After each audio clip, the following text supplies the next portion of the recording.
good morning, everybody, to speakers and audience here in site and online as well. Good morning, everyone. Thank you to the speakers, to be here. We will start. So my name is Loïc Orofino from R2M Solution France. I will be the chair of the session. We will start with our first presentation, Danai Sofia Exintaveloni and Giulia Viero. So Danai from University of Piraeus and from Institute for European Energy and Climate Policy. I will give you the floor.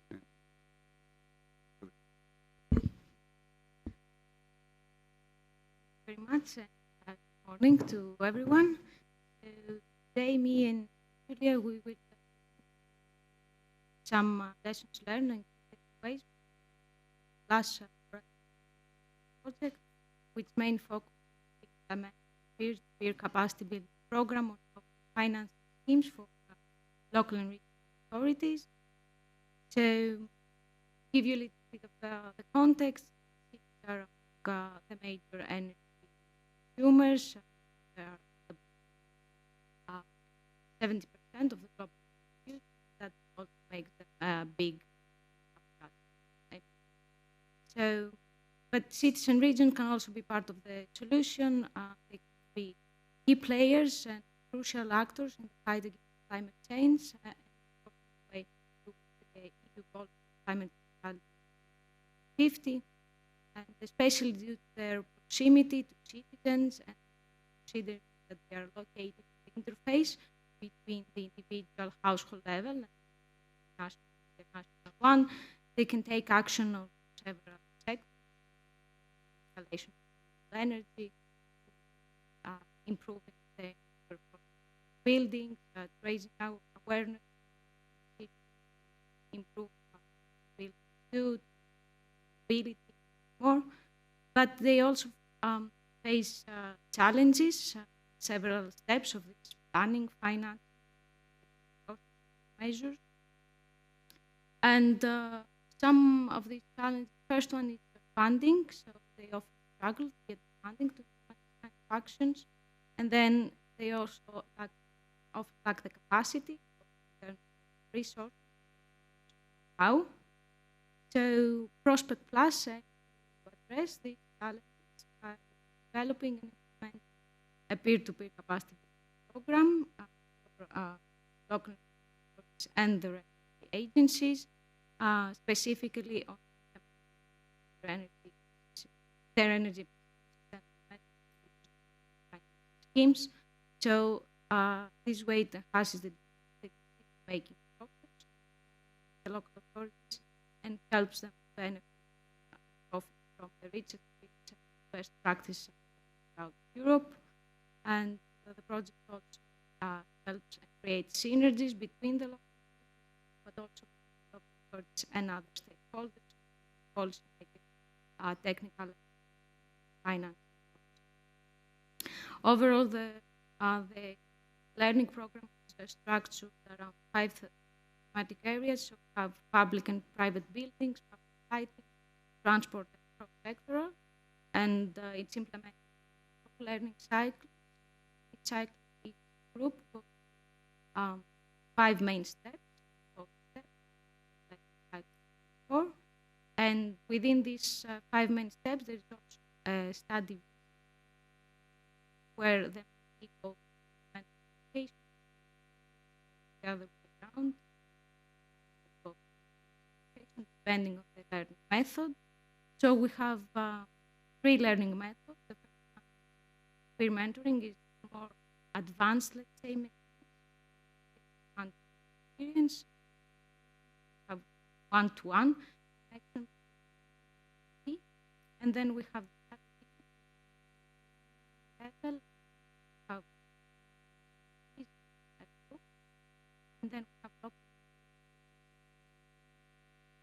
local language, so meant their country. And all the groups, each group one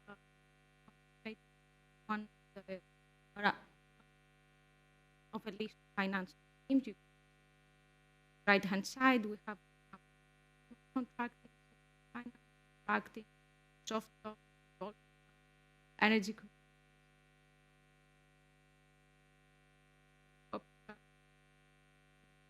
more. Until now, we have completed 3 learning cycles, and currently going learning group. We have 20 ongoing learning group, and we also have participants 29 countries that joined.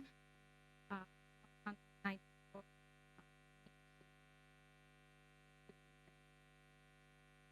So the most popular financing scheme is energy contracting, and also Piraeus is the other one. And from what we hear from our cities, we are very very satisfied with the quality of our program, and they are also recommending the learning program to other local authorities. And they also exchange gain with organization. You can see some highlight relevant. I will not say.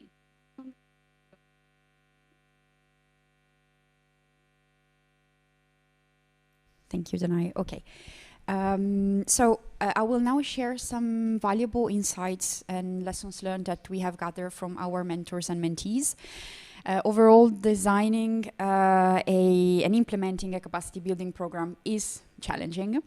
And so, but let's dive into the success factors that can ensure an effective program. First and foremost is that constant evaluation ensures and is ensuring, because Prospect Plus is an ongoing project that will end in March 2025. Ensures that, so constant evaluation ensures that the program stays effective and relevant. And the essential lesson here is that learning programs are never finished. So it's a continuous process that evolves over time, which is why we have implemented a monitoring and verification process methodology with feedback cycles from mentees twice a year, and also from mentors at the end of the most recent learning cycles, reminding you that we are still finishing the final learning cycle number 4. So mentors and facilitators, on top of this, they would additionally have gather feedback at the end of each cycle from mentees. So this allowed us to achieve 2 milestones, so 2 items. So the first one is, as you can also see in the blue boxes, that the program can dynamically evolve and change. So we often ask ourselves the questions: are mentees meeting the capacity building program targets? And in some cases, we adjusted the program in order to, for example, adapt to the local context, language barriers, and so forth. Danai, for example, has mentioned local mentoring. These were groups that have same governance structure, same language, same context, and also same regulation, that has helped mentees in being more confident, and also learning from the exchange with peers and other mentees in the same context. And the second one is be adaptable. So stay open to changes, which has also helped us in tackling, as you can see in number 3, still in the blue box, dropouts. So we have gathered so far that most of the dropouts, they were due to external factors. So increased job responsibilities, changes in job commitment, personal obligations, and so forth. As for the next slide, we have gathered the mentors' feedback through interviews, and in summary, to also mitigate the dropout rate, Prospect Plus has offered flexible learning options and also accessibility of resources, and we're gonna get there in the next slide. And as part of our monitoring verification program process, we are also collecting quantitative information that will be then reported, of course, to the European Commission. And here we are collecting quantitative data on mentees' individual projects' progress, on their greenhouse gases emissions reduction, on their energy savings, on monetary savings by implementing energy efficiency measures, and on renewable production. And the cumulative data will indeed be used for reporting. Here you see a couple of examples, but I won't stop and I won't go into detail. I just wanted to mention some limitations, that energy savings are mostly based on figures that are provided in their SECAPs or other urban planning documents by the municipality. However, individual projects' quantitative data are based on assumptions that might be sometimes incomplete. And findings therefore may present, may be inaccurate or give an inaccurate picture of the actual landscape and situation. And this is why we are also triangulating this data by collecting information from different resources, statistics, interviews, and we will also see later surveys as well, and we will also see later in-person and online stakeholders consultation, not just with LRAs, so local and regional authorities, but also at regional, national, and EU level. So I will stop here and hand you the mic again.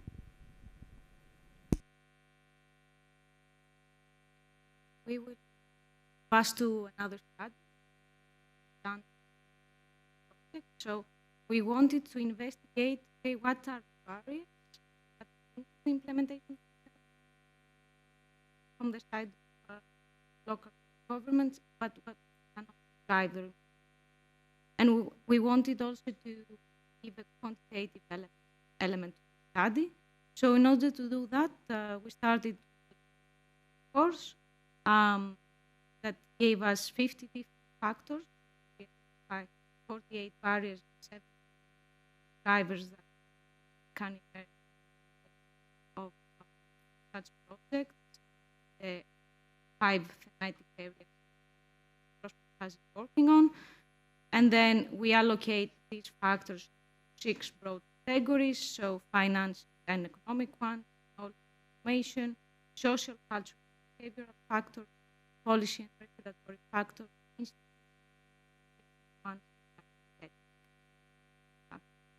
and then based on this review and this categorization, we developed a survey. The framework two indices. So these two indices, the one is do this factor exist or not? So we are answering. Then we are asking, okay, how important this is? Scale 1 to 5, and here today we of this. So until now we have these are coming both from large participants in the program, but also from local regions outside of the survey further. And regarding a few words about the backgrounds, most of them are from municipalities and agencies, and the majority is also has also more than 3 years of experience working in energy. And more specifically, 3 or 4 of them have also experienced specific. And we are also asking whether they are considered project or based on experience, the majority that I think makes the result relevant, accurate. And we have an index with the significance, frequency, the yes or no answer, divided by scale. And I think we see here element drivers are very significant. There are factors that can drive them. And give you an idea of the results until now, so barriers. So we see here, not unexpected, 5 out of 10 barriers are economic ones, so lack of funding and sources, high initial period, lack of resources. But another thing that we also validated that bureaucracy is the second most barrier.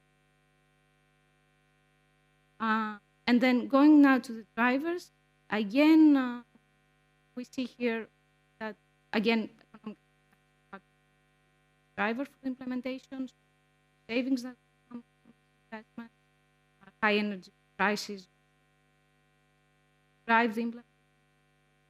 But also we see that policy and regulatory factors are ranked very highly. So we see here that the second most important driver is that the municipality has sustainability as a priority in the long planning. Now I'm passing the talk for a final.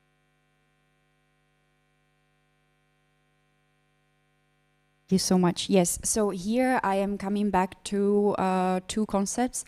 One is the triangulation of data, so using data from different resources. We have facilitated policy dialogues and webinars open to any stakeholder group or any particular stakeholder, not just local authorities, but also regional, national, and also EU level, where our mentors, energy agencies, and external experts have participated. And then the second concept that Danai has presented is drivers and barriers. But here we go into much more detail on, through these consultations, initial results, on the barriers for implementing innovative financing schemes. So to better understand their attitude towards the implementation of these schemes, innovative financing, in order to reduce the independence to subsidies, we have found out quite some interesting results, which are depicted here. So some respondents have highlighted that, I'm sure it doesn't come as a surprise, that legislative and regulatory barriers make it difficult to employ other than traditional financial instruments, and this results in an increased dependence on subsidies, and this is unsuitable for local authority that might not have a certain structure or a governance or a strong supporting body. And this is also exacerbated by the lack of capacity among the staff. There are also undeveloped market barriers and so forth. I see that we have 1 minute left, so I will go to the next slide, which also brings, that also revolves around other Prospect Plus outcomes. So we're focused on barriers and drivers, but how to overcome those. So the first three boxes, they are related to financial instruments, to tools that can support the decision-making of local and regional authorities to prioritizing also their mitigation actions. And the other three tools are also guiding manuals and learning materials and handbooks that are accessible to all of our mentees and also from the Prospect Plus community. And last but not least, it's a call to action. So we have included here a QR code because we haven't finished our policy feedback survey yet, and therefore, especially if you're coming from a local and regional authority, we would encourage you to also take this survey so that we can include your opinion in our results. And the link is also available on our website. We thank you for your attention, and we're here for if you have questions.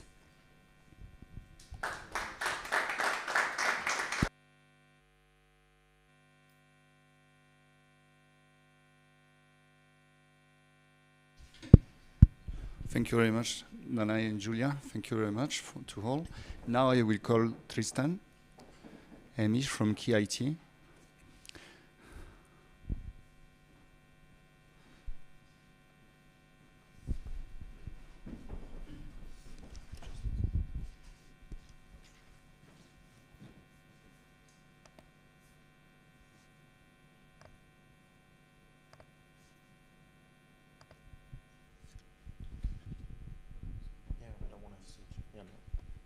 Hello, everyone.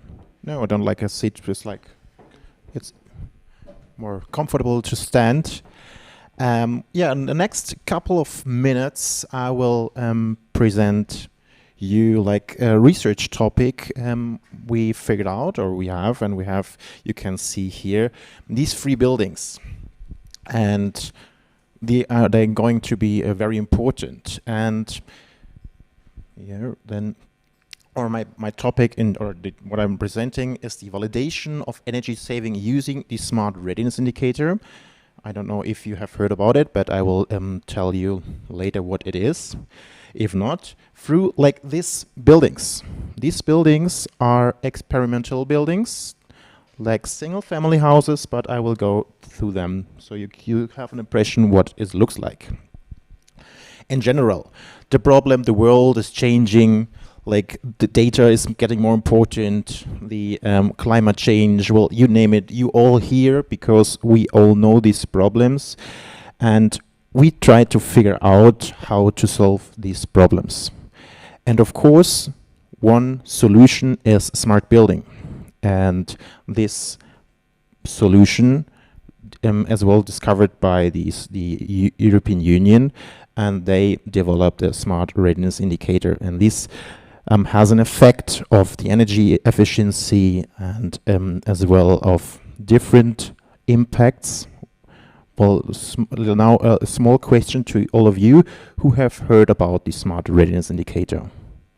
So some of you are aware of it, and well, probably you have seen of these, or who haven't seen this. These are these areas like called domains and impacts of the Smart Readiness Indicator. So you can see the domains are like the areas of the building. It's heating, cooling, domestic hot water, ventilation, and so on. And you can see it's very, very energy focused. On the other hand, you see like the influence, the impact of the Smart Readiness Indicator, which is evaluated. And there, of course, one big thing is the energy efficiency, and it's because it's written in the EPPD, and it's one of the main focus of the Smart Readiness Indicator. Each domain is divided in several so-called services. And here you can see 10 services of the domain heating. And what is like one, for example, service, you can see here these 3 levels, because level 3 and 4 doesn't exist, from the service heating. I think it was like heat pumps. And there are different technologies, with the lowest technology from, for example, level 0, constant temperature control, and the highest is on variable temperature control depending on the outside temperature. And for calculation, the Smart Readiness Indicator, the end is only a score, is a percentage. And there are defined some impact scores called. And you can see here there are from the 7 impact are several impact scores. And this is done by each service. This is defined. This is like standard. And my question, or our question was, you can see these impact scores are like without a dimension. Means the level 2 has in energy savings has 2, whatever, without a dimension, and in the other service H2B in level 3, it is also 2. That is, it means it has the same impact of the Smart Readiness Indicator score. But does it mean that it has the same energy savings, like the same percentage in total? This is a question we had in mind at the beginning, and therefore we choose our buildings. You can see again this picture, And maybe you can imagine, but imagine a very smart building and then put twice or 3 times more sensors and actors in it. These are these buildings. You can do everything. You can open each window. You can open each door. There are some scenario for people, like to simulate them, and you can't imagine, but it's a lot of things you can do. And as well, there are several different heating heating provider. In one building there is a district heating, and the other building it is a heat pump, and they all connected. And the problem in general when you only have one building is that you have different variables you can't avoid. But with our 3 buildings, you have one, like the independent variables, like these functional levels. It's given by the EU. Then you have like dependent variable, like energy consumptions, which means it depends on the building usage. And disturbance variable, like weather or something. And therefore, when I go back, you can see these buildings are located next to each other. Means when it's raining in Germany, they have all rain. If it's no sun, there's no sun. And as well, the most important part, the temperature outside.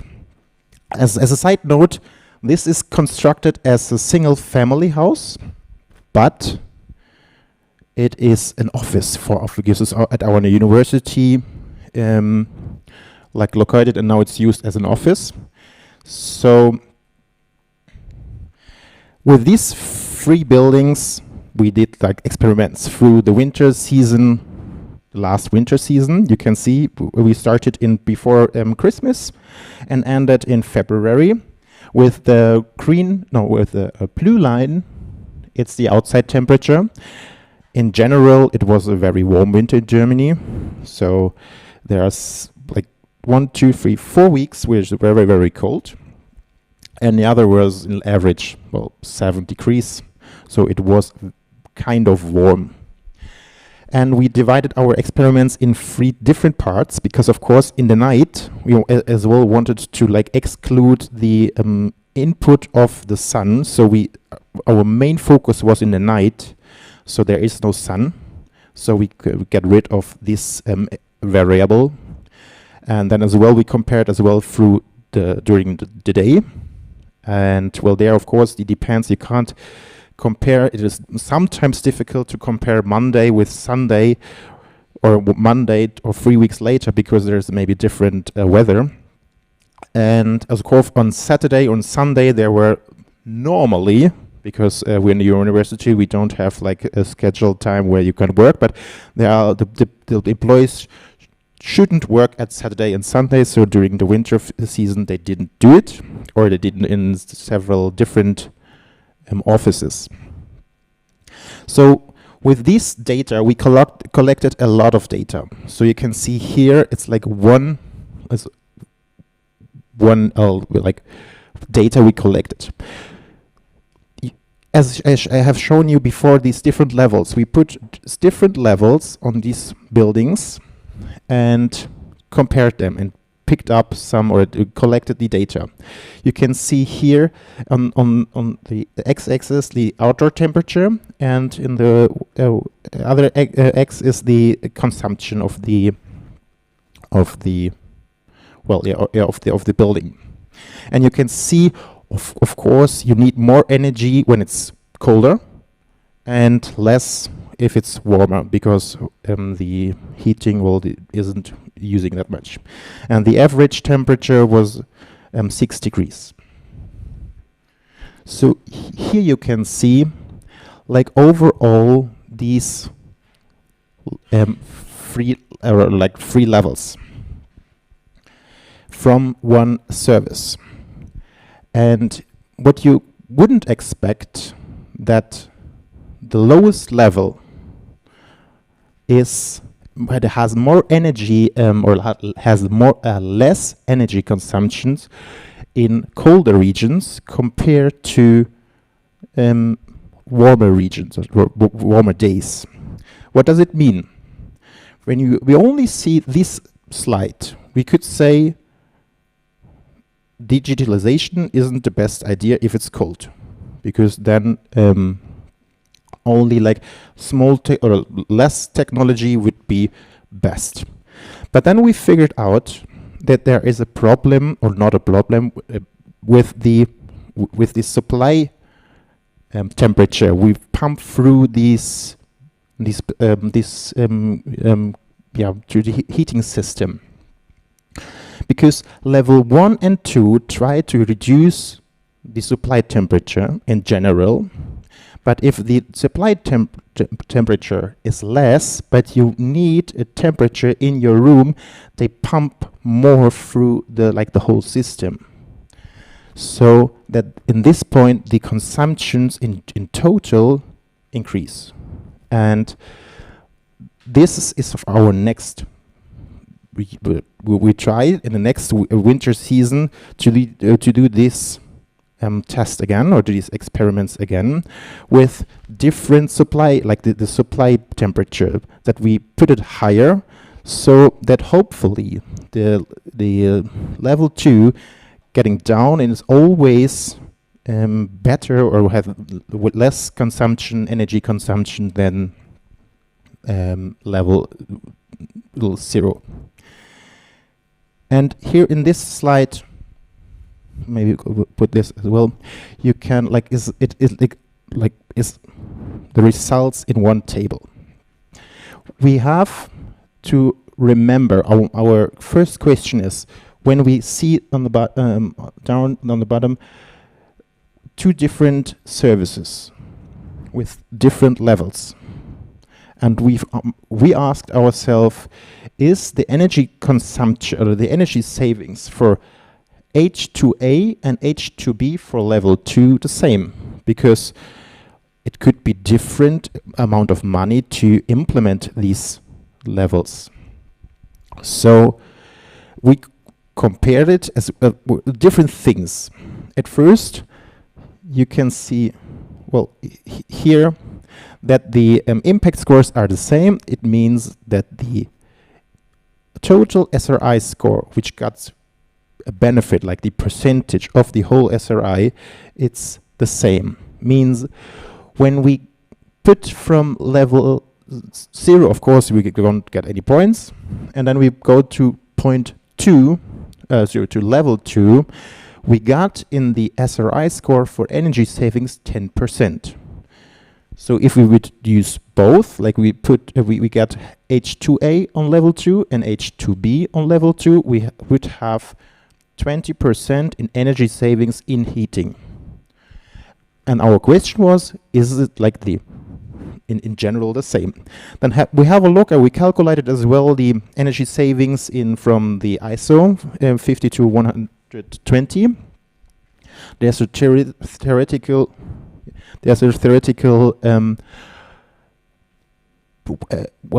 percentage with which the nominalization, the standardization said we should get this amount of energy savings. And in the last column, what we measured. So you can see they are totally different. And this is a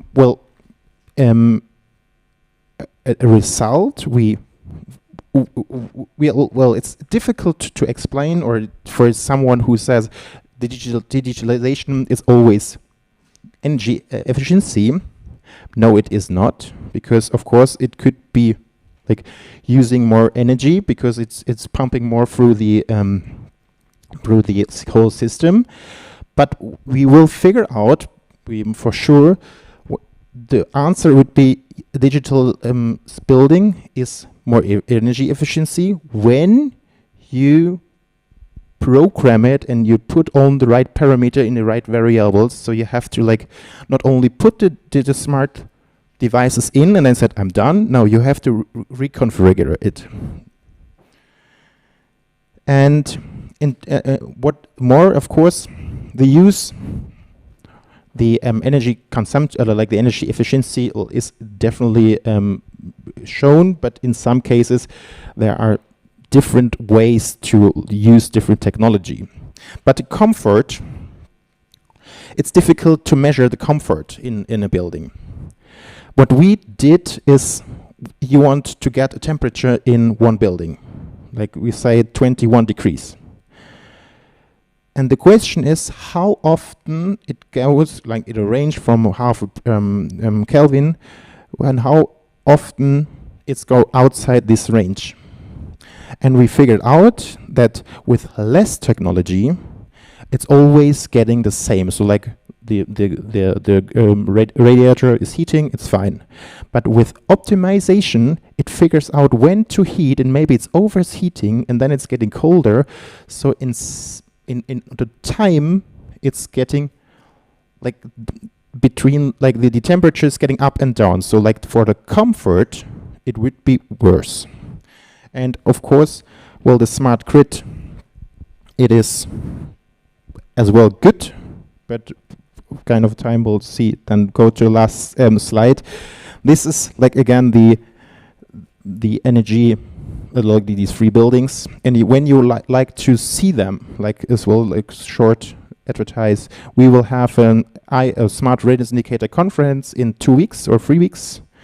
So we will visit these buildings, and if you like to do some research with these buildings, or you have ideas, we can do everything really, because there's a lot of things to identify. And yeah, if you have any question, please come later to me, and then thank you very much.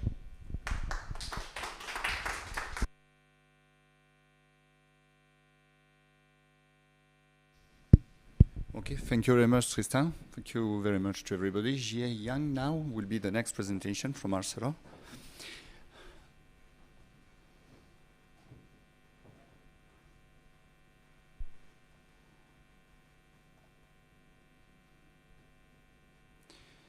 And as regard the last word of Tristan for the questions, so 20 minutes, we have 20 minutes per each presentation, and at the end of the session, we will reply to the questions. No problem about that, on site and online. And as regards also, you were talking about a conference, I think, for the networking, you know that afterwards, after the session, you have also the lunchtime to do networking for sure, but we have also a tool, B2Match, the platform. So I say to everybody of you, and online as well, the B2Match platform is here also to support your networking connections. So do not hesitate to do it during the conference. It will be next opportunities. Gia?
Thank you for that.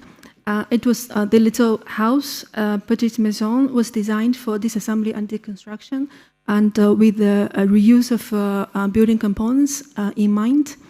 and it was in a steel frame with prefabricated modular elements, incorporated the latest advancement from one of the European project, Reduce. And the project, Petite Maison, has spanned like a few phases, started from design, construction, use phase with public visits and demonstrations, and later the building was deconstructed, and to facilitate reuse of building components and materials, QR codes were attached to reusable building components, linking them to a virtual database to facilitate end-of-life reuse. Currently, the reclaimed materials and components are stored at ArcelorMittal's premises near the original building site. And then a little bit introduction about the European project Reduce, which had led to the demonstration project of Petite Maison. Reduce project investigated the methodology and opportunities to design and facilitate the reuse of composite steel structures. And it also explored the opportunities for greater standardization in terms of geometries and the quantifications of whole life benefits of the developed demountable systems, and the application of building information modeling were also investigated and covered by the scope of the project to encourage and facilitate the demountable design and the reuse of building components. The new and innovative demountable solutions has been tested at the labs across several European universities, and numerical analysis and also analytical studies have been performed as well. And later, these proposed design approaches could be potentially implemented in either a technical specification or even in the future design of structures in the Eurocodes. Then the next project, Advance. So within Advance, ArcelorMittal R&D is associate partner of this running project. It will finish in August 2025 next year. Within this project, we have, from our side, we have prepared like two fact sheets. One of them is this Petite Maison project. Another one is about the reuse of steel shed piles. The main objectives of this advanced project include, first of all, to provide guidance for recommendations of how you could reuse existing components or even structures and design of new ones. Of course, material testing protocols for recertifications of steel products will be also covered in these recommendations for reuse guide, and later it will be the guide will be published on the ACCS website. Secondly, the objectives include to update the mobile and web tools, like digital tools for life cycle assessment, declaring the benefits, environmental benefits of reuse of steel components. And then some workshops in local languages across European countries will be organized, including some online presentations and dissemination activities to really increase awareness about the alternative end-of-life options for constructional steel and steel-based products. And finally, but not least, the project objective include identification of the possibilities and roadmaps for scaling up the project outcomes. On this slide, you can see all of these fact sheets collected and prepared by the project partners, all about reuse of steel components and the design of buildings. I will then introduce you some circular design principles that have implemented in this small house. First of all is to reduce the embodied carbon of the building materials. Low carbon steel was selected, and then a higher grade of steel was selected. So initially, the design considered steel grade S355, and when a higher grade of steel, 460, was selected, and then you could really have a lighter structure and have a saving of up to 24% of the material quantities, and therefore you would have, of course, embodied carbon savings. And then another circular design principles that has been considered for this building structure is to use a standard grade, for example, 1.35 module as the base module size. And for example, on the right-hand side, you can see the axis of the vertical elements, columns, that it follows a proposed standard grade is multiples of this base module size, 1.35 meter. And then with this as a basis, all the other elements like prefabricated concrete floor slabs and then steel beams are following a uniform standard size, and then all aligned with this structural grade of 1.35 meters, which is quite commonly used in European countries. Then the prioritization also includes, for all these structural members to include standardized details.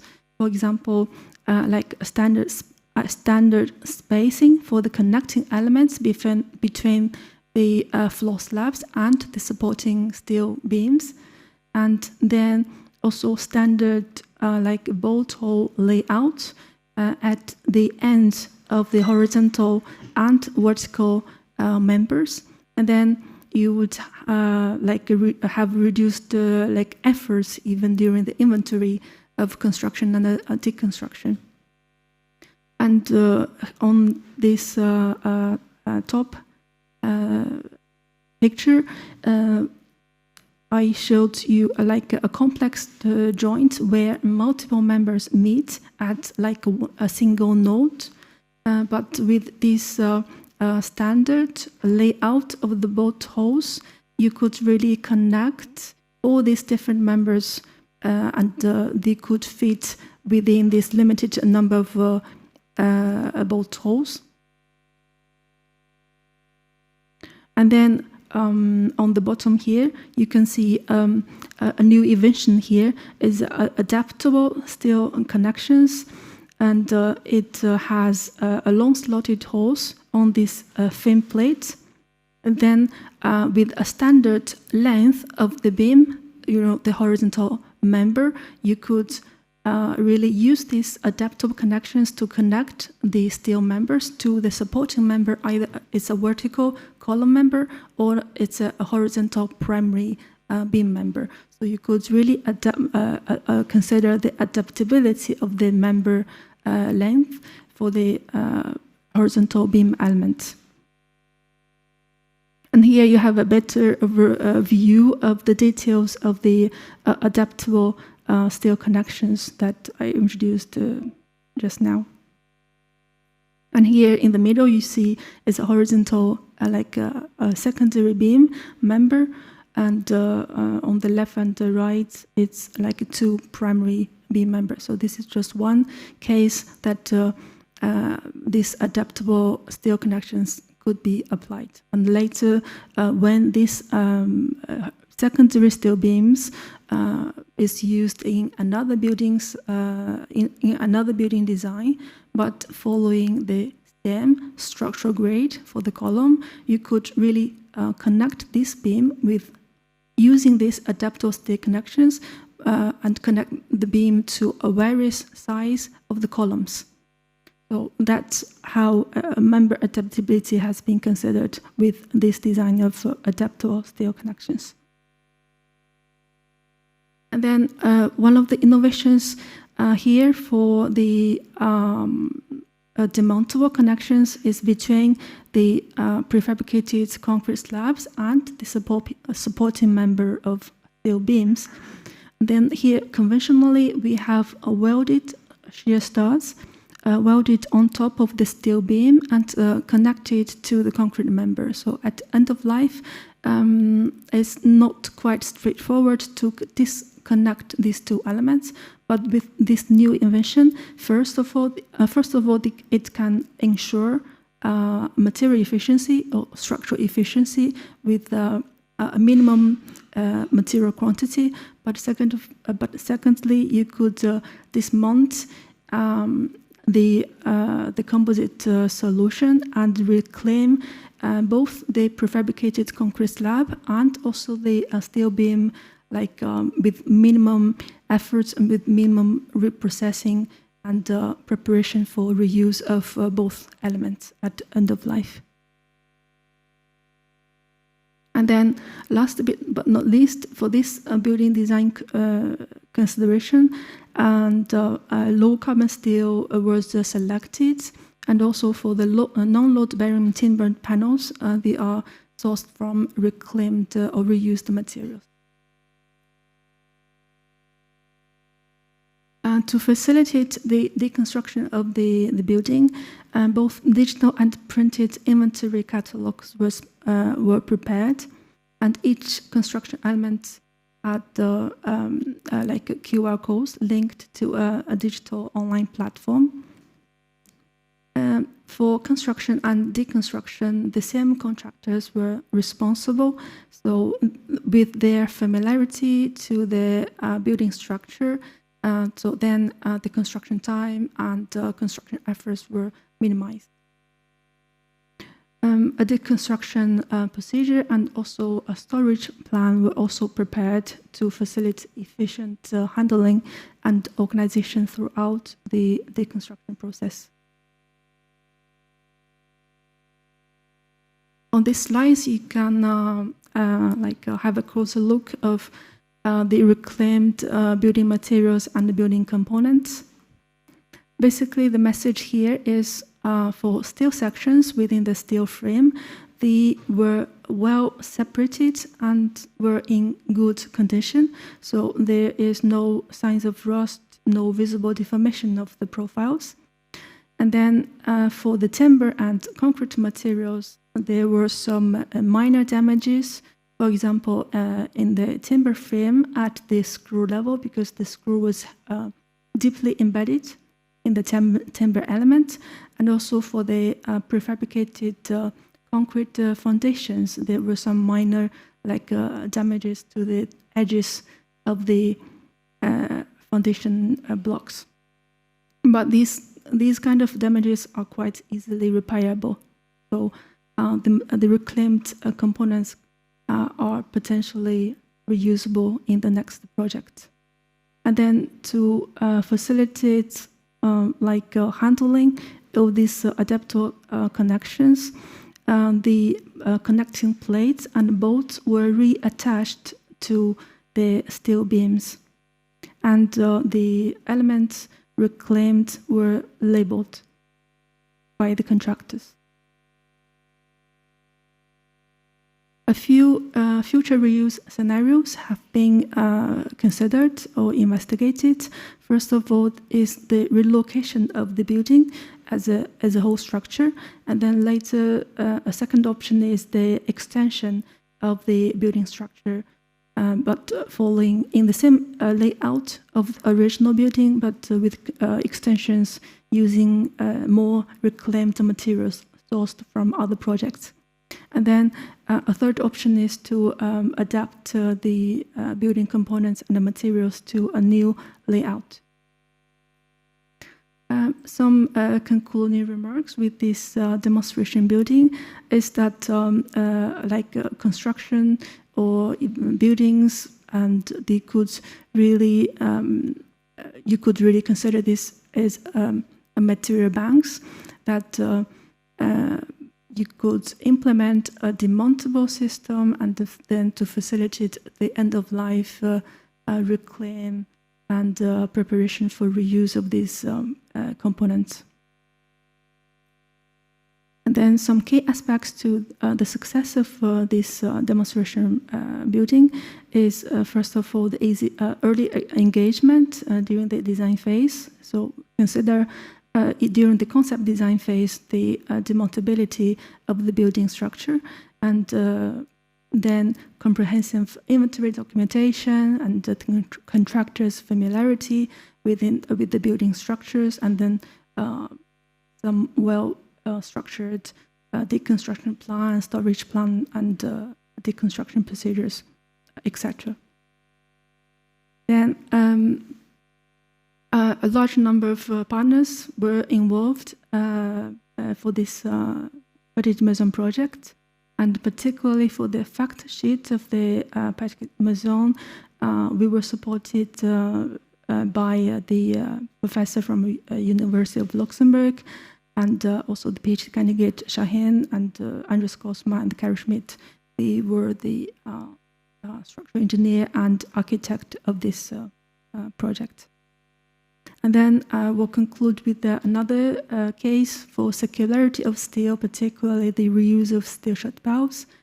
And for more information, I invite you to visit the ECCS website.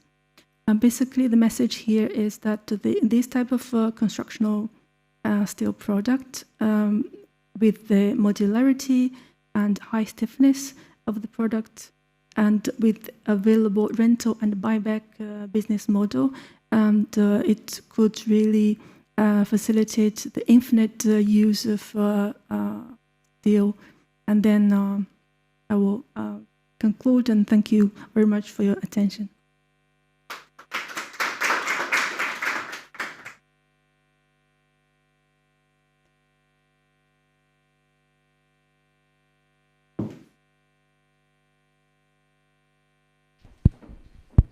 So thank you again to Giulia. There is Petite Maison, Little House. There is another one very famous. So we hope for you that it will be so famous. I was meaning Little House on the Prairie. José. Now José do Paulo Filho. ArcelorMittal. The floor is yours.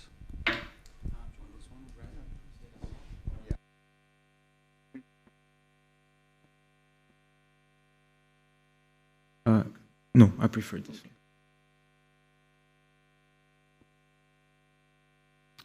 Good morning, everyone. Everyone online also. José Humberto, ArcelorMittal Research Engineer. We'll deep dive a little bit in life cycle assessment today and also underground construction with this case study titled Life Cycle Assessment of an Underground Car Park's Retaining Walls. So let me jump already fast to the introduction because I have plenty of information to share, so no time to waste. I guess this is nothing new to all of you. 37% of CO2 emissions can be attributed to buildings and the construction sector. We have seen also recently a great effort to reduce the operational carbon through the decarbonization of the energy sector and also enhancement of the insulation of buildings.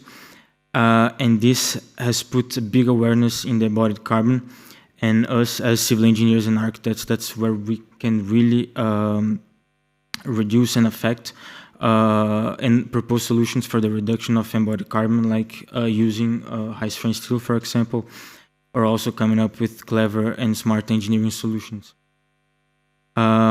Speaking about the methodology, brief words on life cycle assessment is a scientific and quantitative method in order to assess environmentally relevant process. In our case, this process is the construction of a retaining wall. And LCA is standardized method by the ISO 14044, and this ISO clearly states some steps where an assessor should follow in order to conduct a life cycle assessment. So first, we need to set the goal and scope. So here we're really going to define what and why in our assessment. We have the life cycle inventory. That's where we are going to collect all the data. And finally, we have the impact assessment. So here really we are going to assess the environmental indicators, such as, for example, global warming potential.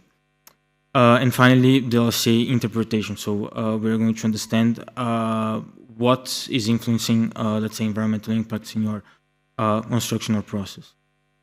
So we can start with the goal and scope. What we want to do here is to assess life cycle environmental impacts for 4 different retaining wall systems within an excavation pit for an underground car park. So this is set to be built in Germany, and for reference study period life of 50 years. And as we are comparing 4 different solutions, we must ensure that they are functional equivalent. So we are in the end comparing apples to apples. So all the design solutions that we are going to further present answer to this functional unit here in this table below. So it's a total length, the retaining wall has a total length of 112 meters. It covers 2 underground levels for a total of 9.5 meters. Again, over a 50-year period analysis. The shape of this retaining wall excavation pit is squared, so its size has 28 meters. So if it doesn't ring the bell yet, a retaining wall looks like this. And we have the excavation pit in the middle, and we have this wall in order to retain the soil from collapsing inside the excavation. So if we take our function equivalent, all the sides of the walls of the squared wall, excavation wall, has 28 meters with a height of 9.5 meters. Speaking about the object of assessment, so the 4 alternatives that we are going to be assessing for retaining walls. The first is a permanent steel sheet pile wall. The second is a temporary steel sheet pile wall with a permanent reinforced concrete wall. We have a secant pile wall, also permanent, and a diaphragm wall, also permanent, also known as slurry wall.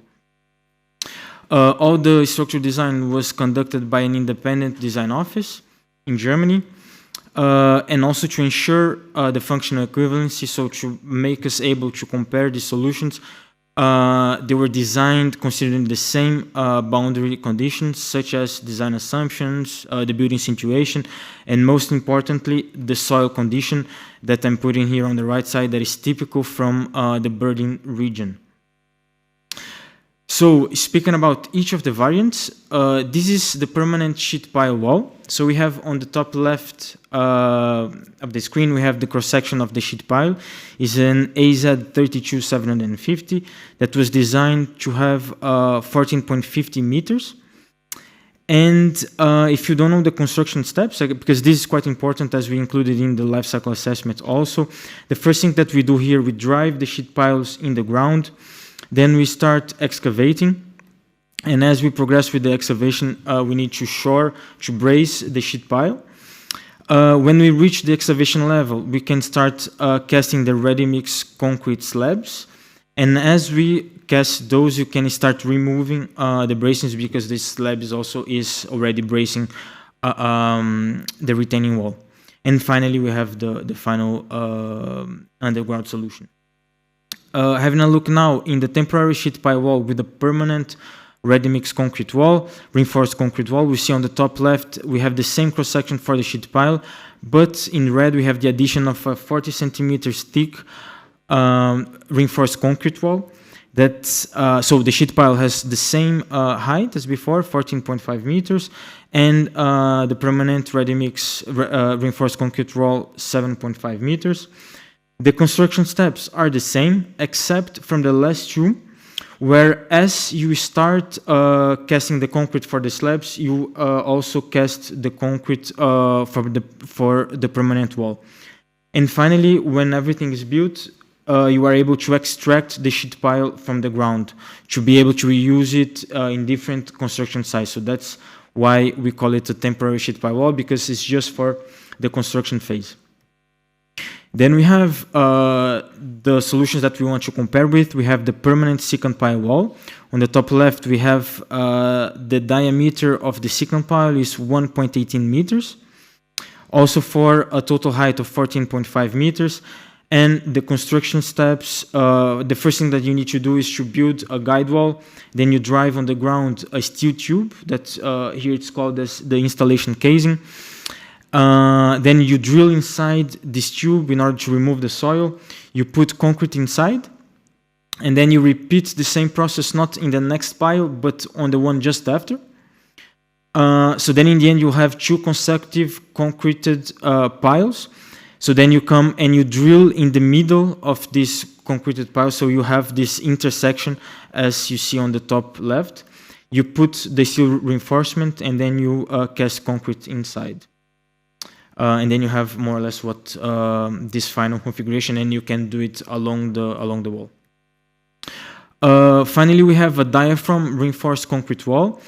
It's the final designed cross-section is a 1 meter thick reinforced concrete wall, also with the same height, 14.5 meters. And the construction steps, it's a little bit different. You also need a guide wall for that. And as you start excavation, you inject a bentonite mud. And the function of this bentonite is to prevent the soil from collapsing inside the excavated panel, and also to prevent water from coming inside. After that is done, you place your reinforcement cage. And as you cast concrete inside, you are able to pump it back, the bentonite, to this recycling facility. Here, you cannot see, but the recycling facility just next to the cranes in the picture. And this bentonite can be reused in the excavation of further panels. So now, speaking about the system boundaries of our life cycle assessment, so we used the framework defined by the TC 350 standards that divide the building into modules or life cycle stages. We considered the product stage, construction process, repair, the end of life, and benefits outside the system boundary based on the actions that you can have in your end of life. Here I won't go through, and it's quite small, but it's important to understand that within each life cycle stage you have a dedicated sub-process that we can include or exclude in our life cycle assessment. So here everything is listed because we believe that life cycle assessment should be something that is very transparent, and usually all the questions that I have when presenting life cycle assessments is related to what was included or excluded. So later on, if you have some questions, we can come back to these slides and answer those. So now some very technical life cycle assessment terms, the time coverage. So this is just to say that we adopted that the construction will start in 2024 and the building will last, and the walls will be there for 50 years. Technology coverage is to say that all the technology used to build these structures, they are relevant from Europe and Germany today. And technologies or processes that are going to happen in the future, such as repair and deconstruction activities, we considered today available technologies also. The geographical coverage of the study. Often we receive these questions, okay, are these results exploitable to my region or to my building? Well, since we have a lot of boundary conditions that are related to the place, such as the soil, results are only valid for the burning region, but yes, they could be exploitable for other regions also. Allocation, no allocation was adopted in the foreground process, so in the construction of the wall, because there is no co-product identified there, but nevertheless, as we based our assessment on EPDs, all allocation principles and assumptions that are coming from these EPDs, so the background data, were kept, and no cutoff criteria was adopted. So here, very busy table, but showing what were the life cycle assessment methodology and type of impacts that we assessed in our LCA.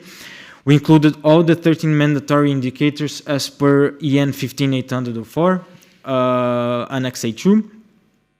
But we'll have a big focus here in this presentation on climate change, as we know is one of the most pressing issues of our time of today, let's say.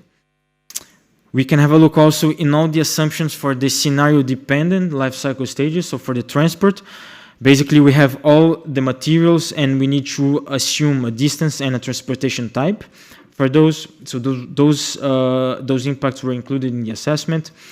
For the construction stage, we included wastage that is generated in the construction site as a surplus in the production of these materials, and also the erection and installation of these materials inside, so the construction of the wall in the end. So here we see all the consumption of diesel, fuel, and electricity.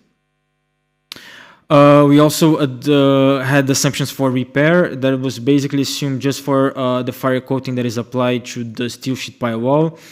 And we assume a corrosion rate for the steel of 0.01 millimeter in year. End of life, this is quite important. We are assuming that in variant 1 for the permanent sheet piles, we are going to recover and recycle all the sheet piles in the end of life. For the temporary one, we are going to recover and reuse in a total of 6 times the sheet pile, but the reinforced concrete wall is left in place. Variant 3 and 4, we are going to assume that these walls are left in place also. So that will have, we are going to see in the results that has quite impact due to these decisions, but nevertheless, that's, I would say, what really represents the construction market in Europe today. So these types of reinforced concrete walls, they are usually left in place after the use of the building. So here the same for the diaphragm wall. Now we have a look on the life cycle inventory. So here is the, let's say we have the bill of materials, which is the main outcome from the structural design. The bill of materials here is represented by the retaining wall's total weight. And we can directly see that the permanent sheet pile wall, variant 1, can reduce weight up to 86% if we compare, for example, to the reinforced concrete-based ones, such as the second pile wall.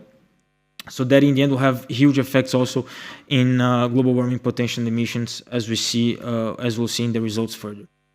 Also a busy table here, but it's important to mention that, and also for the clarity and transparency of the life cycle assessment, for each material that we have in all the variants, we have chosen and selected environmental EPDs or data sets coming from Gabi or EcoInvent, so we can trace back all the analysis here. Special attention to the data set that we use for the sheet piles. That is the Eco Sheet Pile Plus. So this is the low carbon emission steel from ArcelorMittal. I'll share some words also after about that. Here again, the data sets for variant 3 and 4. And finally, the life cycle impact assessment. So how we calculate, for instance, global warming potential or acidification, so the environmental impacts. Basically, we have in one side the quantities. On the other side, we have all the emission factors from the EPDs. So basically, we multiply those as recommended by EN 15978 calculation procedure.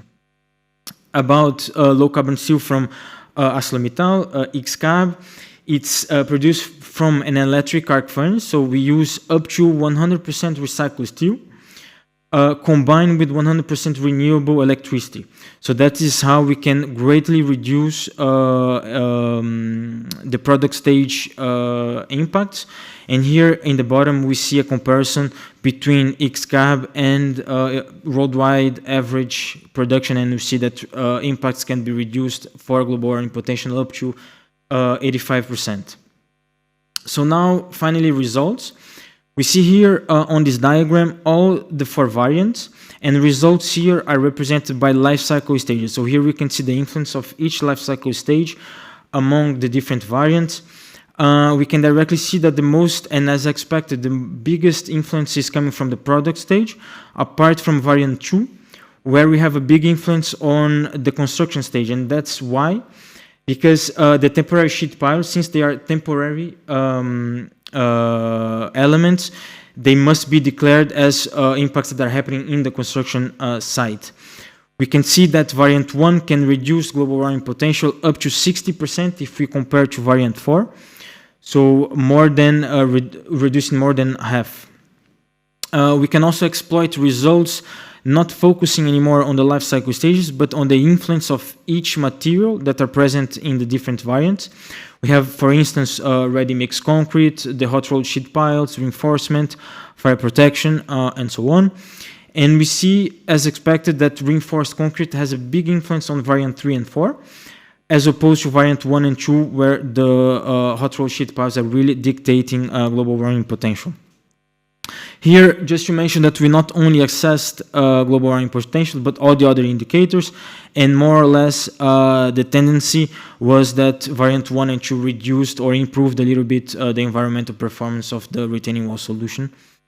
Yes, we can go further. And one thing that we also did was we conducted a sensitivity analysis in order to check the robustness of our results. So here we are showing the influence of low carbon emission concrete now in the different solutions. We see that in variant 1 and 2, they are not so much influenced by this, by the low carbon concrete, and the simple explanation is because they are not concrete intensive solutions.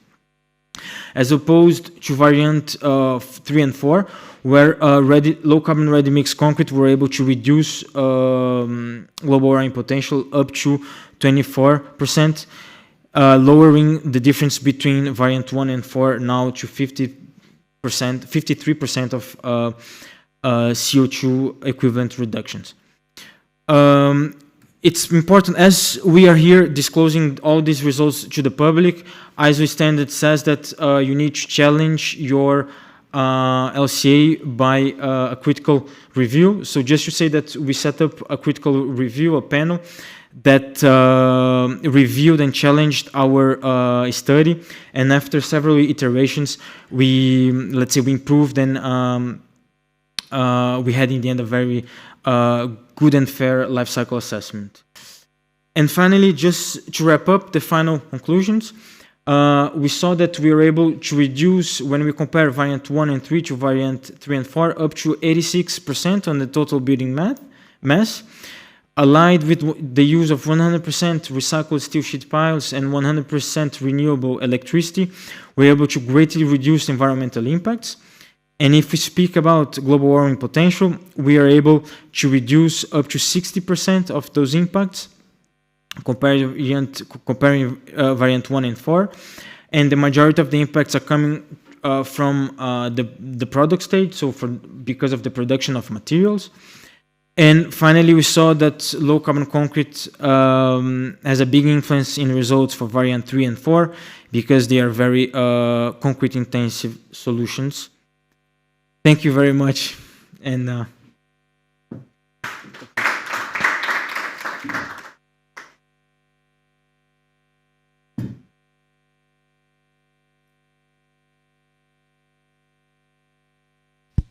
so thank you very much, José. And we will go now for the last presentation from Álvaro and Leandro, if I remember well, from Ramon Llull University.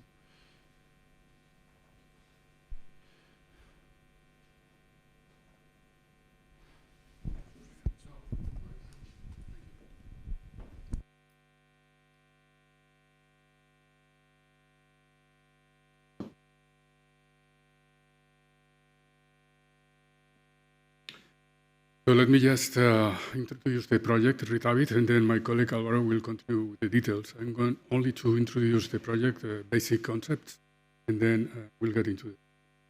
So this is a Spanish National Research and Innovation project. It's called RETABIT. It's a data-driven platform for supporting large-scale renovation buildings. The project is coordinated by our research group, ARC, Engineering Architecture, and also the Catalan Institute for Energy Research, IREC, is also part of the project. We are now in the third year. The platform is about to be released on the end of the year. We're going to present something that is almost finished after 3 years or so. So let me just give the background of these projects. It's about building renovation. Building renovation is not only buildings are part of cities. And buildings are composed of housing units, which sometimes are very relevant, particularly in multi-proprietary buildings, to make a renovation. You have to agree on that, and the ownership is divided by units. So when we talk about building renovation, also we talk about the city scale. So all the three scales, the city, the building, unit, are related, are interrelated, very much interrelated when we talk about building renovation. Even more when we take a sustainable development. But then it's not only the building, it's also socioeconomic factors, environment, things that are not just limited to the. This is the approach we have. An approach that is across the scales, and also an approach that takes into consideration sustainable development goals, only just improve energy. So this is very important to take into account because the platform we have developed. So in order to develop a data-driven platform, know where we have to renovate, which way, we rely on data. And data, it's also sometimes divided in different scales, but also data is just focusing on different domains. We have socioeconomic data, we have data about climate, we have data about buildings, geometry of the building. So all of this data that we rely on to make an evaluation of the building status is telling us that the scales are interrelated, but also that there are multiple domains included. Those domains that are in this sustainable development analysis.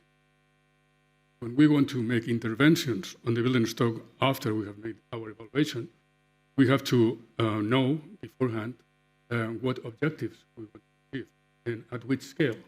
Sometimes we want to make an intervention at the district level and which typology of building we want to renovate altogether in a large-scale renovation program. But sometimes we only want to renovate one building. Therefore, we need to know the dwellings, the dwelling units, and that building only.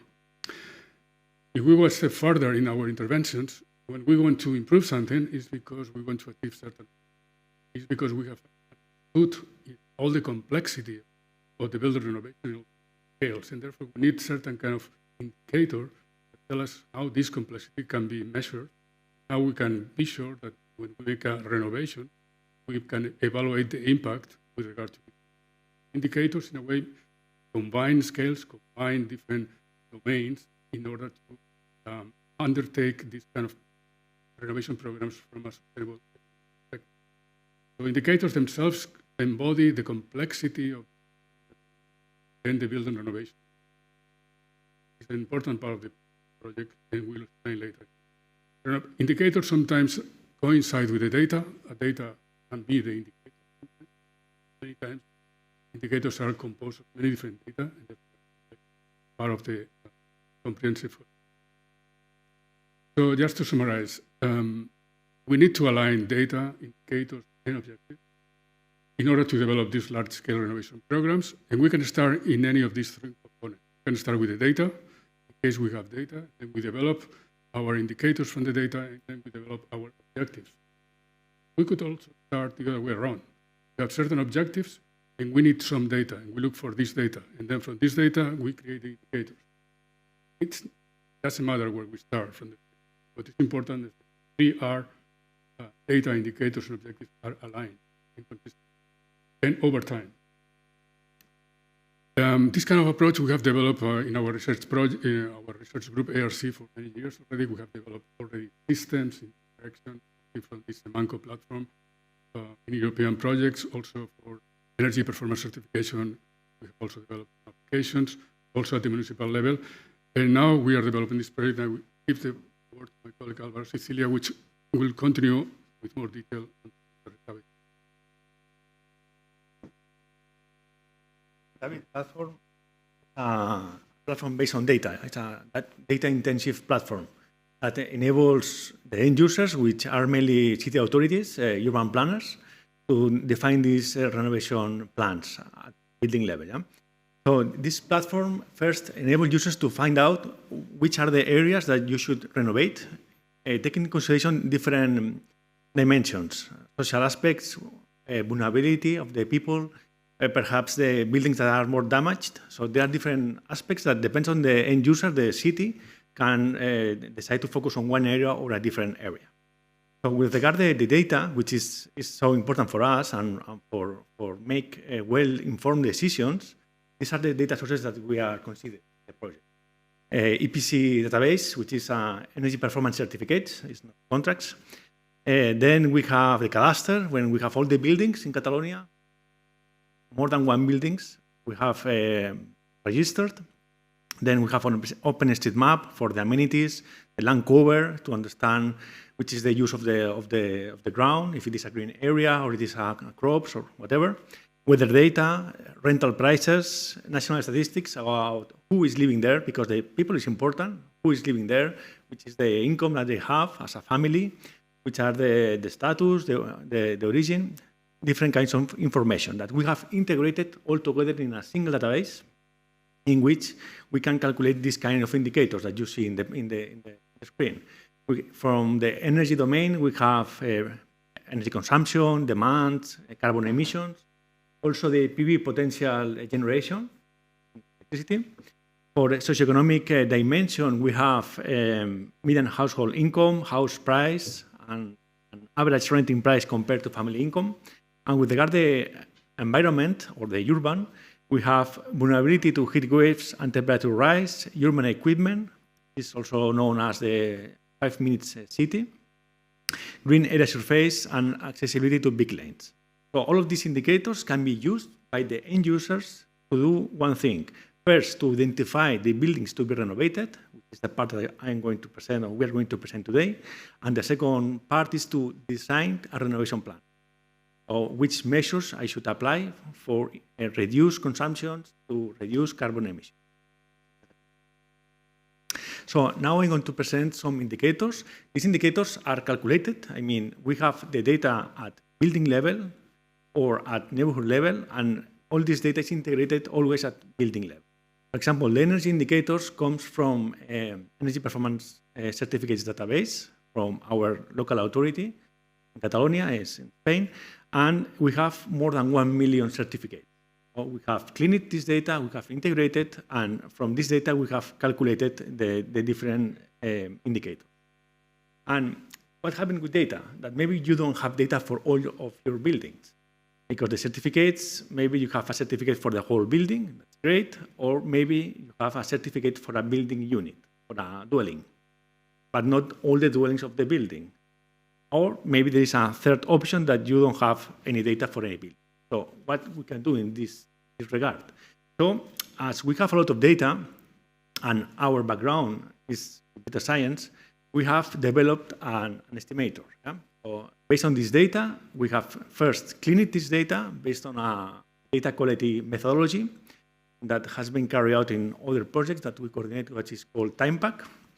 And we remove all of these EPCs that we cannot trust, because EPCs that, well, I don't know if you're aware or not, but EPCs is sometimes is data that you cannot trust. So we remove these EPCs that are not reliable. So we had only 1 million EPCs, and then we integrated with other sources, with cadastres, with national statistics, and altogether we feed a machine learning process that can estimate the data that we don't have it for a particular building. Heating energy demand, domestic hot water energy demand, energy consumptions, and carbon emissions.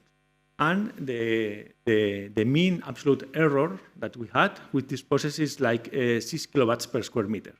It's very low, yeah? So now with this new estimator, we have data for all the buildings in all municipalities in Catalonia. So we can go building per building and know all of these indicators. This one is for energy, but we have the same for all the indicators that we saw before, the 15 indicators. And of course, we can aggregate this data at building level to different scales. For example, a neighborhood scale, or a district scale, or a municipality scale, or even a region. So we can have different scales, and all of this data is aggregated. Because some local authorities can or need to make the analysis at building level, but others at district or neighborhood level. We have different approaches. Also, we have, this is an example of an economic or social economic indicator. It comes from the national statistics. It's the median household income. And this data usually is presented at neighborhood level. All the neighborhood has the same, or the average mean household income. And we have disaggregated at building level. So we can compare energy consumption with, and of course we can scale up and do the same comparison at district level or a municipality. Then we have an environmental indicator, which is the 15 minutes city, which in other words counts the number of different equipments that you have from your building at 15 minutes walk. So in order to calculate this indicator, we use this table. That table comes from the literature. So we, for every building that we have in Catalonia, more than 1 million, we go one by one and we say, okay, how many health amenities do you have in 15 minutes, in 10 minutes? Or how many primary education you have in 5 minutes? And we calculate with our radius, in the districts and so on, and well, we went amenity by amenity and we did this calculation. At the end, we have this score or this indicator at building level, so all the buildings have a different score depending of the different radius or different amenities that they have in neighboring him. And as you can see, well, maybe we will see later, always the downtown of the cities is where you have the most, because you have transport, you have also parks, green areas, you have also theaters, libraries, hospitals. And then another example of environmental indicator is the vulnerability degree against heat waves and temperature rise. And this is an indicator that considers different things. For example, the outdoor temperature of the city, also the density of the city, of the different neighborhoods, how many people live there, if they are packed or not. Also, if there are available green areas in the different neighborhoods and different districts, and also the conservation status of the buildings. If the building is damaged, they will be more vulnerable if the temperature will rise, then the whole thing cares. So based on the literature that we have carried out for this indicator, we have connected all of these sub-KPIs, so we can have a vulnerability degree for each building of our municipality. And again, this indicator can be aggregated, can be scaled up at different scales and different administration. Okay, so this is the front end of the platform that we are developing right now. It will be released in the next month, probably in November, early November. Right now it's in Spanish, but it will be translated also into English. We will share with you this platform. When you select, so the first step is to discover what is the status of my municipality. So you select your municipality, in this case it's Barcelona, and then we present some pre-analysis. For example, vulnerability to heat wave or energy efficient building, different analysis. And for each analysis, I don't know if you see in the screen, we say, okay, with regard to vulnerability to heat wave, 78% of your buildings, in cases Barcelona buildings, has some kind of vulnerability. And in those buildings lives 76% of the people in Barcelona. So you can understand what is the situation with regard to this indicator. And also in the charts of the middle, we describe how are these. For example, most of the buildings are multifamily house. Is the left right bar on your screen. And also we say, okay, more or less 50% of the buildings are multifamily house, but they live 80% of the people in Barcelona. Yeah? So it's not only about buildings, also who lives there.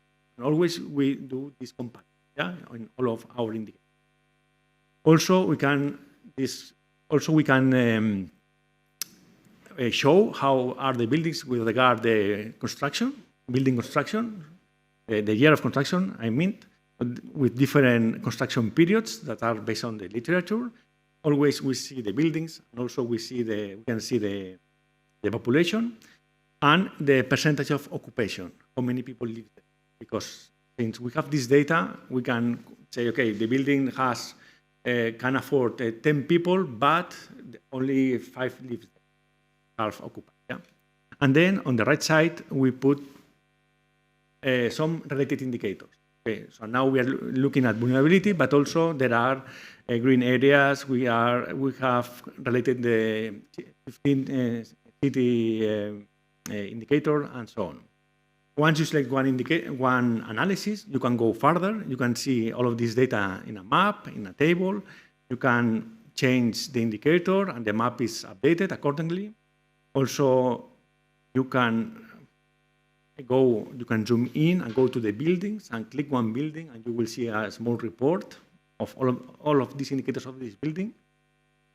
And and the different indicators. Yeah? But let's go back to the first question. What happens if I want to the 5 buildings to be renovated, but with different dimensions? For example, an urban planner may have this question: where are the vulnerable inhabitants, or where are the areas where vulnerable inhabitants live in non-efficient buildings with an urban context that don't enhance energy efficiency? It may be a complex question, and maybe you need these indicators. You need heating demand. So if you have areas with high heating demand, you can focus in those areas. Also, the median household income, areas where the income is low, maybe you want to focus there, and also green areas. Areas where the green zone areas are low, also you can focus there. So we have used the concept of composite indicator, in which the user can create their own composite indicator using this interface. And also we enable, if for the end user is too complex, this composition of indicators and to set up and everything, we enable user to provide a description. Okay, I want this kind of indicator. And then we have an artificial intelligence module that will provide a suggestion of this indicator. Yeah? So at the end, this composite indicator is calculated in real time, and you can go building by building, and you can focus on those darker areas that, for example, has non-efficient buildings, has less green zone areas, and has the lower income. And then you can focus on those areas to carry out your renovation. So, as final slide, the takeaways.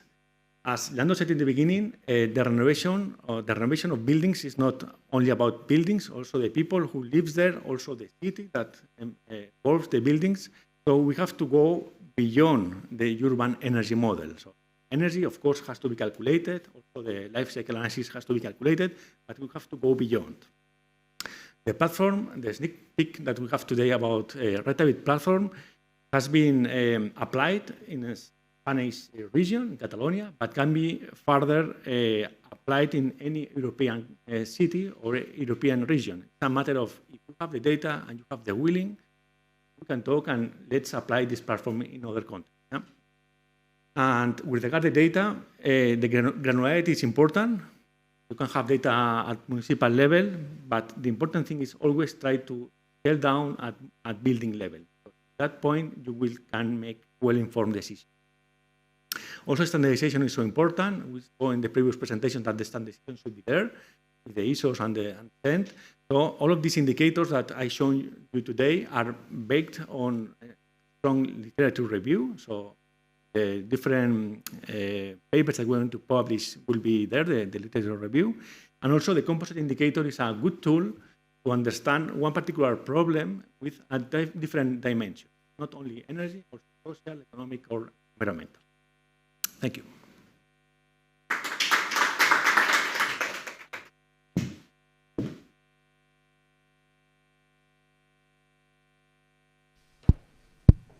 Okay, so now we arrive at the end of the session.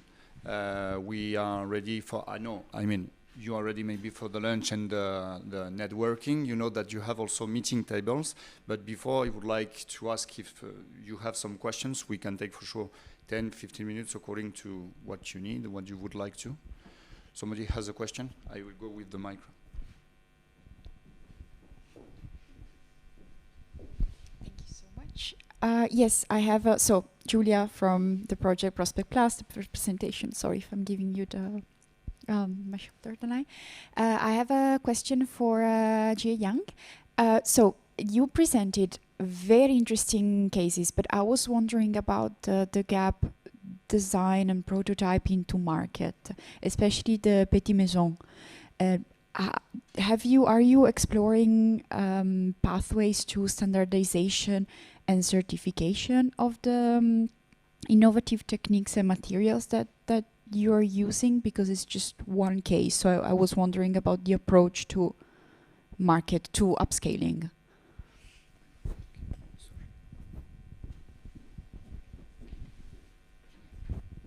Thank you very much for your question.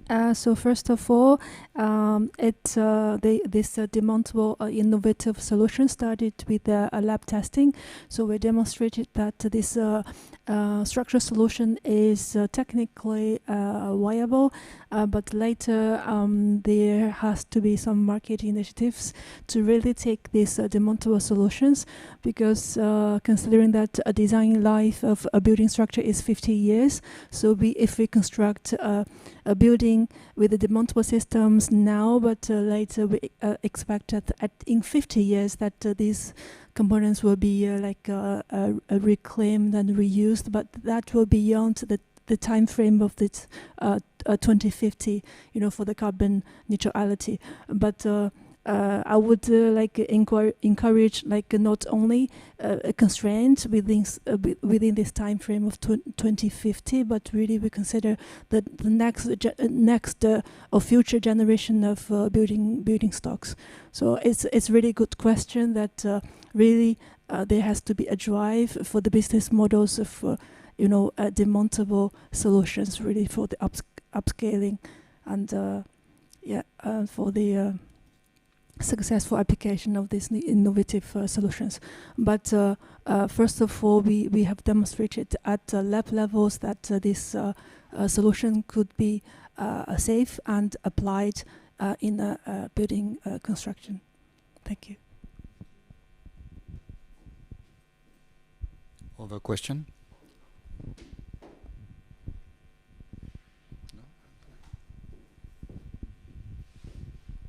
Okay, maybe one for the last presentation. I was wondering, you are combining data from different sources to have these indicators, and I was wondering whether you have any problem with privacy issues to derive this kind of data, or whether there were public sources where you find it easily.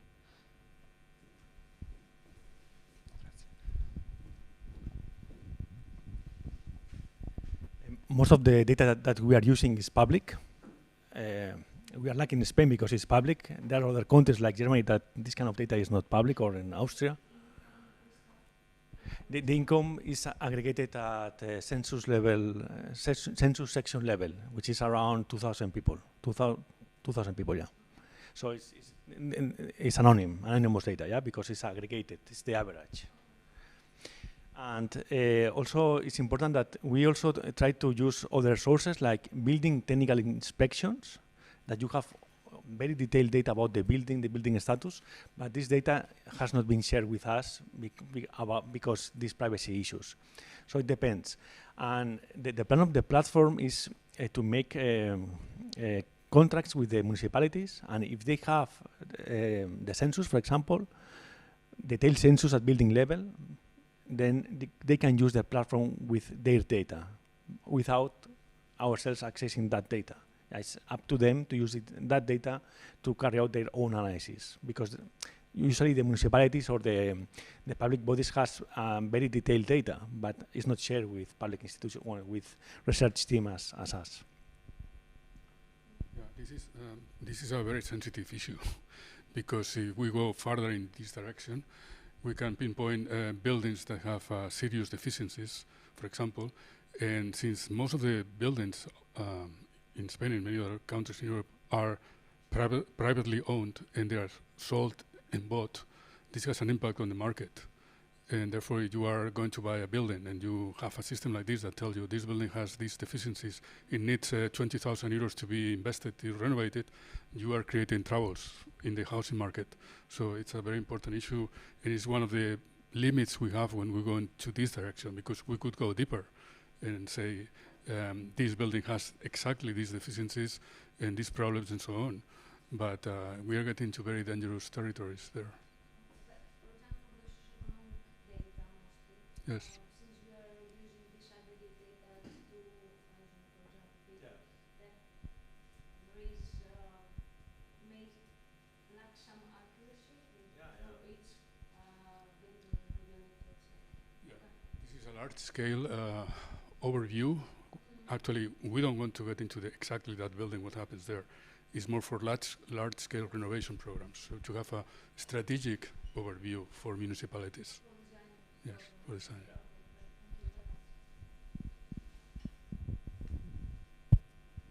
Other questions? Tristan? No? Nobody? We can close? Okay, so thank you very much again. And last point, as I said, so the networking, don't forget that you have meeting tables everywhere. Enjoy the meal for sure. And I wish you really pleasant stay here in the conference and good exchanges, fruitful. Have a good day. Bye-bye.